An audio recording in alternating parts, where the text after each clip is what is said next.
Much of what is known about the Texas Mexican Mafia comes from successful investigations led by local, state, and federal law enforcement agencies. Each case provides a glimpse inside the dark and violent world of the gang and how the gang operates in the shadows. Two recent cases that are part of ongoing investigations highlight how the gang takes care of members who fall out of favor with leadership. The Night Team's Tim Gerber takes a look at those cases in its Defenders investigation. Just days before Balcones Heights police officer Julian Pesinas was murdered, Bexar County deputies raided a home where his name was found on a roster of known Mexican Mafia associates. That home belonged to this man, Jerry Drogo, one of the three men accused of killing Pesinas. Jerry Drogo is accused of setting up a meeting with Julian Pesinas on May 4th outside of the tattoo shop Pesinas co-owned. They talked until two gunmen opened fire on Pesinas. The Balcones Heights police officer was reportedly on a roster of Mexican MA associates. It is a blood in, blood out organization, so most members get in by killing somebody, and they know the only way to get out is to die. They know that going in. Gabe Morales, an expert on the Texas Mexican Mafia, says when the gang leadership decides it's time for a member to go, their time is short. For a high-level person, or somebody they want to make a high-level example of, it's going to be very brutal, obvious signs that it was done by them. There'll be no questions about it. Other times, the gang likes to keep its work hidden. That's probably what happened in the Ruben Reyes case.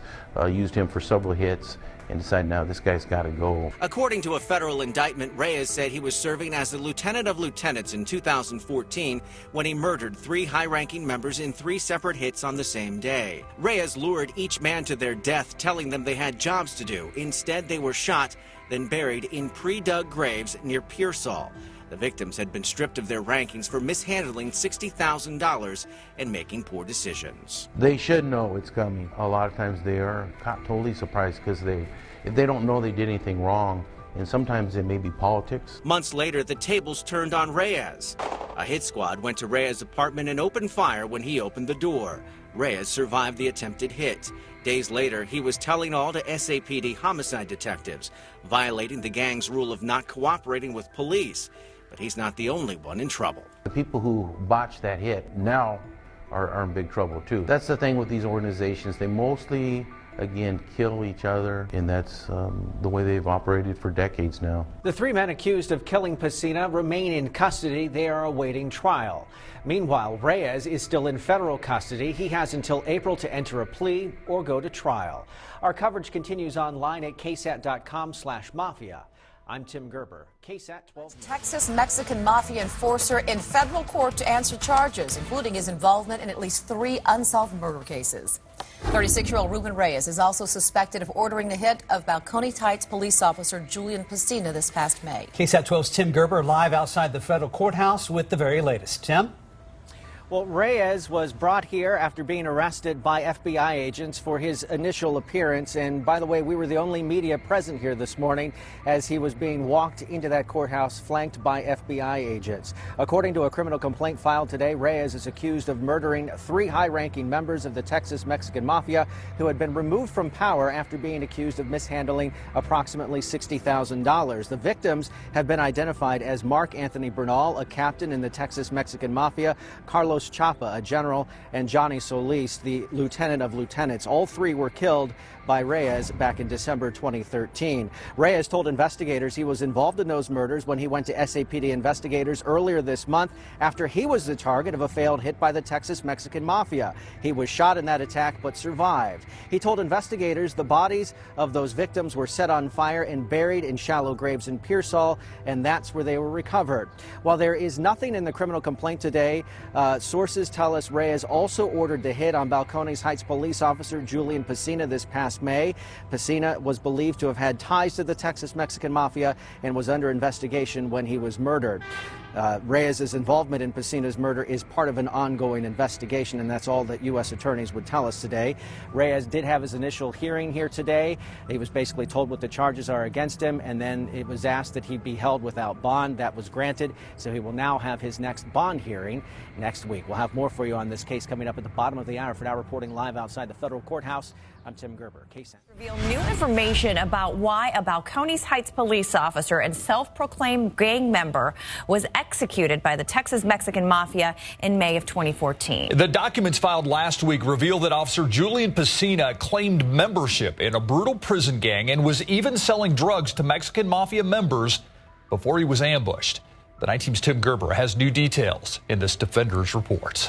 These court documents, part of the federal government's case against Alfredo Cardona and Jesse Santibanez, reveal Julian Pesinas' May 2014 execution was planned well in advance. The documents state Pesinas claimed to be a Texas Mexican Mafia member who had not reported to the gang in 6 years. For that, he was fined $6,000. Pesinas then allegedly reported to the Northside Texas Mexican Mafia leadership, including Gang Sergeant Jerry Drogo and Lieutenant Ruben Reyes. The government contends Pesinas began selling drugs to Mexican Mafia members. The documents state Drogo once took Pesinas with him to collect the dime, which is a street tax to drug dealers. And one of those drug dealers identified Pesinas as a cop. Pesinas gave two different stories on how he became a member of the gang and his tattoos associated with the gang, which he proudly displayed on his Facebook profile. Those tattoos began raising the suspicions of Pesinas' fellow officers who took their concerns to their chief. Reyes passed the information on to his superiors, who ordered Pesinas' murder. Reyes told Drogo to put a team together for the murder. He tapped Cardona, a gang prospect, and Santibanez, a member in bad standing who owed a favor, to be the gunman. The three men studied Pesinas' routine and even dug a hole in which to bury him before shooting him. On the night of the murder, the documents say Drogo called Pesinas to arrange picking up his weekly dime payment. Drogo dropped off Cardona and Santibanez on the side of the building, and they ambushed Pesinas, killing him with gunfire from a shotgun and a handgun. The crime caught on the store's surveillance camera and an undercover surveillance camera set up by the FBI, which was investigating Pesinas. Those new details are part of the government's plea deals offered to Cardona and Santibanez. They're both being offered 30-year sentences with 5 years of supervised release in exchange for guilty pleas. Jerry Drogo pled guilty to his role in the murder last year and is waiting to learn what his sentence will be. Meanwhile, Ruben Reyes pled guilty to several murders he committed for the gang, including Pesinas. A federal judge handed him 5 life sentences in December. Isis? All right. What's going on, you guys? Welcome back. Another episode of Greenlit Gang TV. Much love to everybody out there who's been following the channel. Much love to anybody who's liked, subscribed, commented, even just a view. It means everything to me. I never forget to say thank you because it means so much. For real, guys. Thank you for taking the time to watch my videos. I know everyone out there is busy, got lives, family, whatever you got going on. For you to take the time to watch one of my videos, even if it's just for a couple minutes, means everything to me. So, we're going to be talking about a gentleman that was on the last video when we talked about the murder of former police officer in San Antonio, Julian Pesinas, also former member, maybe associate. I was getting some mixed feedback. Julian Pesinas, one of the main characters in his murder, and the guy who basically, once he got the orders from the big bosses, he greenlit Officer Pesinas' murder, and that was Ruben Menace Reyes, a convicted multiple murderer and enforcer for the TMM, the Texas Mexican Mafia. Dude was, he was scary. He was legit. Even in that video I posted, you could tell, even just through pictures, you could tell, okay, this guy's a little different. This guy's calling the shots. So I felt like he deserved his own video because Pesinas was not the only one he was responsible for killing. He had a lot of other bodies on his list.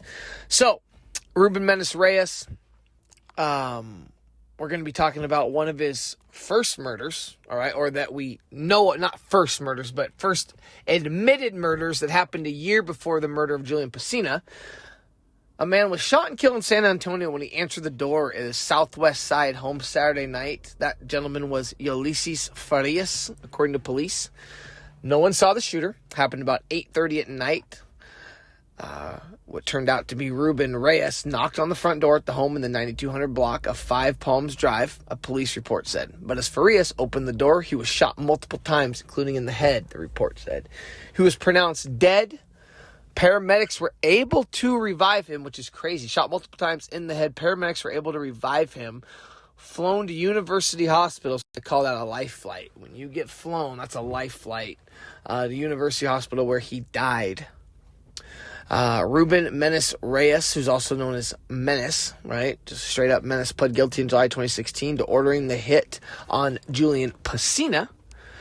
Reyes also killed Texas Mexican Mafia members Ulysses Farias in front of his family. So, when more details came out, and we're going to tell you how more details came out, all right? Police that night said Farias' wife and teenage son were home but didn't see the actual shooting. They just heard the shots. And while no motive had been released at the time, police searched the house, found drugs, along with a Ford F-250 and a Bobcat vehicle that had been reported stolen. So, police come into his house, you know, a couple reported stolen vehicles, got a wife, got a kid, pretty nice place.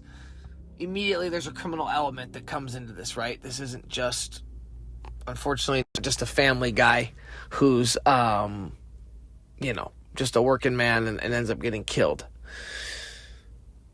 So, a factual basis filed in this case, which Reyes admitted in court today was true, states that Reyes killed Texas Mexican Mafia member Ulysses Farias in front of his family in San Antonio on October 12, 2013, in order to improve his standing in the Texas Mexican Mafia. Reyes and Texas Mexican Mafia member Jerry Moreno carried out the execution based on concerns by the Texas Mexican Mafia's leadership that Farias was purportedly talking to federal authorities. And despite being warned not to, because it violated the rules, Farias took his wife with him on dime collection runs. So, dime collections from the last video. That is, the Texas Mexican Mafia is the top of the food chain. These gangs, these other street gangs that are selling drugs, if you don't want problems with the TMM on the streets, and more importantly in prison, because these guys out here in the streets, these gang members out here in the streets selling drugs, they know there's a good chance they're going to get locked up. And when they get locked up, the Texas Mexican Mafia is running the show. So, if you're in good standing, you go into prison, hey, you know what? You're going to be okay. If you go in and you haven't been paying the street tax, you might not come out. So, they said, and you got to remember, the Texas Mexican Mafia, if you remember my last video, they are ran like a paramilitary organization, except the fact that it's blood in, blood out. You don't get to leave. Like the military, you can leave, honorably discharged, dishonorably discharged. There's no honorably nothing. You are in for life. You are in for life. And they are very, very strict. They do not play. So, here we are. Farias is taking his wife on dime collections run. They told him, hey, don't. Did it anyway. And then the fact that they thought he was talking to the feds, I'm like, man, you have to know. Some of this stuff blows my mind. You would have to know your days are numbered. You know, they're mad at you about taking your wife on runs, but more importantly, if you're talking to the feds, dude. Yeah. The dime is basically as a 10% tax imposed by the Texas Mexican Mafia on individuals who sell narcotics in their territory for assistance in collecting drug debts, as well as a degree of protection from robbery and competing drug dealers. So you get the protection too. If I'm a drug dealer, right, and I am making a good living, well, it's probably easier to just pay a little 10% fee to the TMM, and they're going to guarantee protection. They're going to guarantee that if anybody tries to rob me and they find out, that person's going to be dealt with. And once people know, hey, so-and-so is in with the TMM and they're an associate and they're verified and you know what? They're in good standing. They're probably going to pick another target to go rob. They're not going to take somebody that's in good standing with the TMM. All right? And TMM, just so you guys know, Texas Mexican Mafia, as a degree of protection from robbery and competing drug dealers. It was revealed in court he also shot and killed. Now, this is what I'm talking about, where Ruben Reyes started really revealing everybody he killed. And we're going to get to why he did this, all right, why he started talking. It was revealed in court he also shot and killed Texas Mexican Mafia members Mark Lefty Bernal, Carlos Worm Chapa, and Johnny Smitey Solis in January 2014. I'm reading it, it's like, dude, this guy did not play. November 30th, 2016, in San Antonio this morning, 38-year-old Texas Mexican Mafia Lieutenant of Lieutenants Ruben Reyes, a.k.a. Menace, was sentenced to 5 consecutive life in federal prison terms for the murders of 4 TMM members and a Balcones Heights police officer, Julian Pesinas. So, excuse me, Lieutenant of Lieutenants. I thought that was kind of an interesting name. So he gets 5 consecutive life terms. In addition, senior U.S. District Judge David A. Ezra recommended that Reyes serve his, now check this out, serve his prison time at the Federal Bureau of Prisons Administrative Max facility. You guys probably know what that is. It's ADX, guys. That's the big place. That's where if you're a big dog, you're going to Florence, Colorado with all the gang leaders, all the terrorists. If you did 9/11, you're there. If you're Aryan Brotherhood leaders, Barry Mills, Tyler the Hulk Bingham, you're there. If you're, I believe, Jeff Fort, I don't want to get this wrong, basically the Bloods founder or Pyru, he's there. I believe the Crips at one point had their main guy there. Terrorists, the World Trade Center bombings in the early 90s, that guy was there. That's Ramzi Youssef. They said, actually, I've watched things on this, and I don't want to get too off track, but Google him, Ramzi Youssef. They said he had the Charlie Manson face, and he, out of all of the prisoners, was the most dangerous because he was so good at influence, and he drew people into him. So that's where Ruben Reyes was about to go. So he admits to killing all these guys. And the shooting and killing of TMM Captain Mark Anthony Bernal, TMM General Carlos Chapa. These guys were not another lieutenant of lieutenants, Johnny Solis, a.k.a. Smiley, in San Antonio on January 13th, 2014. Now, the reason he killed those guys, all right, those three guys. So he kills Farias, guy's taking his wife on dime collections. More importantly, he might be talking to the feds. Shoots him at his house, wife and kid are home. Well, he kills these three guys in January of 2014 for their alleged mishandling of approximately $60,000 and making poor decisions in regard to the TMM daily operations. Reyes subsequently transported and buried the bodies of Bernal, Chapa, and Solis in Pearsall, Texas. Reyes also admitted to the responsibility for ordering the murder of Balcones Heights police officer Julian Pesinas. That's my previous video. Please check it out.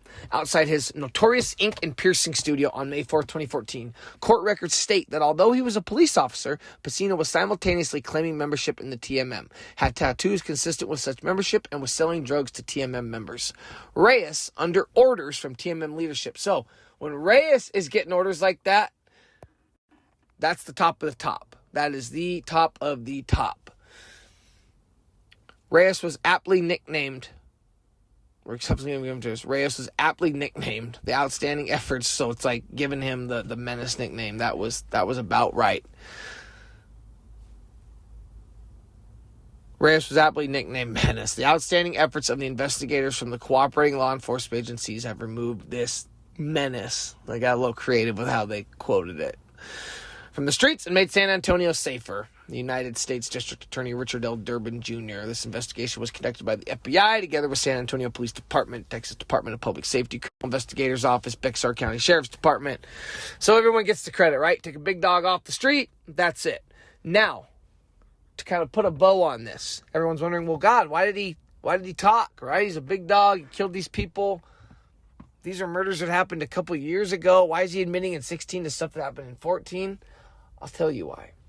Reyes also admitting that following a failed attempt by TM members to murder him, Reyes led authorities to the burial site in Pearsall where the bodies of Bernal, Chapa, and Solis were recovered. So, Ruben Reyes, and you saw that in the video I posted, and this is where I part with gangs because I do have a level of respect for some of these, I do, and these organizations that run their things strict, tight. I feel like, man, the kind of power you've got to have to be able to wield and have have the ability to, from your prison cell, run and control people on the streets takes a special person. And I'm not saying that what they're doing is good. It's obviously not.